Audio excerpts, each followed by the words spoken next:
Magandang umaga sa ating lahat.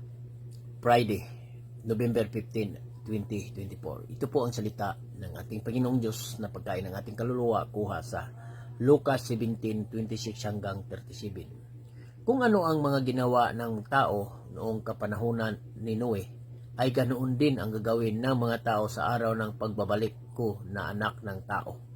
Sa panahon nga ni Noe, wala silang inatupag kundi ang pagsaya.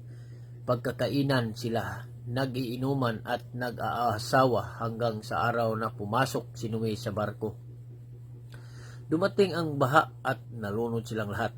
Ganoon din noong kapanahunan ni Lot. Ang mga tao'y nagkakainan, nag-iinuman, nagninegosyo, nagsasaka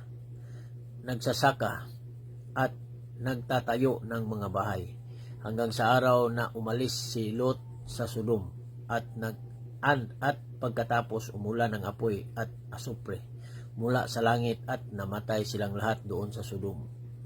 Ganyan din ang mangyayari sa araw ng pagbabalik ko na anak ng tao. Sa araw na yun, ang nasa labas ng bahay ay huwag nang pumasok para kumuha ng mga ari-arian niya.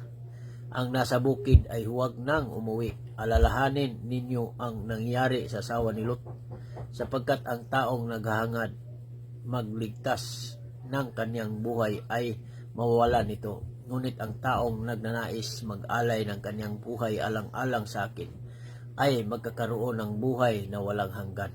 Sinasabi ko sa inyo, sa gabing iyon, kapag may dalawang natutulog na magkatabi, maaaring kukunin ang isa at iiwan ang isa. Sa dalawang babaeng magkasamang naggigiling, kukunin ang isa at iiwan ang isa.